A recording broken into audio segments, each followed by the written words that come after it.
खबरदार बीसी द्रोहुल्लारा, खबरदार बीसी द्रोहुल्लारा, खबरदार बीसी द्रोहुल्लारा। माधव रेड्डी कवर, माधव रेड्डी, माधव रेड्डी, माधव रेड्डी। जय बीसी, बीसीల ఐక్యత, बीसीల ఐక్యత।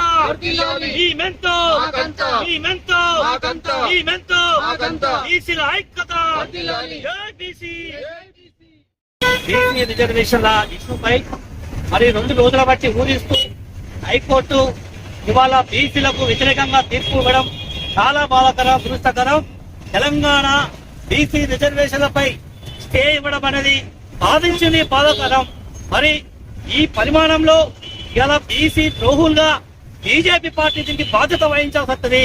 ఇలా రాష్ట్రంలో ఉన్నటువంటి కాంగ్రెస్ పార్టీ అన్ని విధాల బీసీ రిజర్వేషన్ల అమలుకై వాళ్ళు సహకారం చేసినప్పటికీ కూడా బీజేపీ పార్టీ నిమ్మకు నీరెత్తినట్టు వారు చేయడం వల్లనే ఈ రోజు ఈ స్థాయికి వచ్చిందని చెప్పి సందర్భంగా తెలియజేస్తూ కాంగ్రెస్ ప్రభుత్వం మరి జీవో నెంబర్ 9 తీసుకొచ్చినా కూడా మరి దానికి సహకారంగా అందజేయకపోవడం బీజేపీ పార్టీ వారికి కనీసానికి ఏమాత్రం కూడా బీసీల మీద ప్రేమ లేనట్టు వ్యవహరించడం పట్ల ఈ రోజు గతి పట్టిందని చెప్పి సందర్భంగా తెలియజేస్తూ ఖబర్దార్ బీసీ ద్రోహులారా।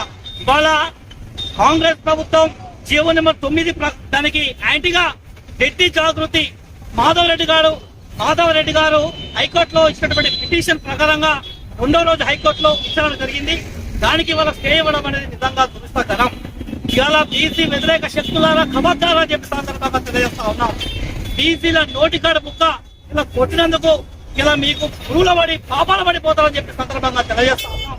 ఎన్నో ఉద్యమాల కళ నెరవేరుతారనుకున్నప్పటికీ కూడా మరి కొంతమంది బీసీ ద్రోహులు మాకు నోటికాడ బుక్కను వినకుండా చేశారని చెప్పి సందర్భంగా తెలియజేస్తూ ఏది ఏమైనా కూడా ఇలా ఇక నుంచి ఉద్యమం స్టార్ట్ చేస్తాం।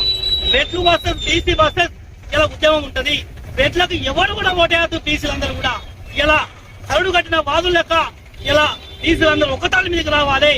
రేపు ఏది ఏమైనా కూడా తెలంగాణ బీసీ ప్రజా సంఘం రేపు తెలంగాణ బంద్కు పిలుపునిస్తా ఉన్నాం। ఎక్కడోళ్ళక్కడ రాష్ట్ర వ్యాప్తంగా మరి తెలంగాణ బీసీ ప్రజా సంఘ నాయకులు బీసీ ఉద్యమం అందరూ కూడా పిలుపునిస్తా ఉన్నాం।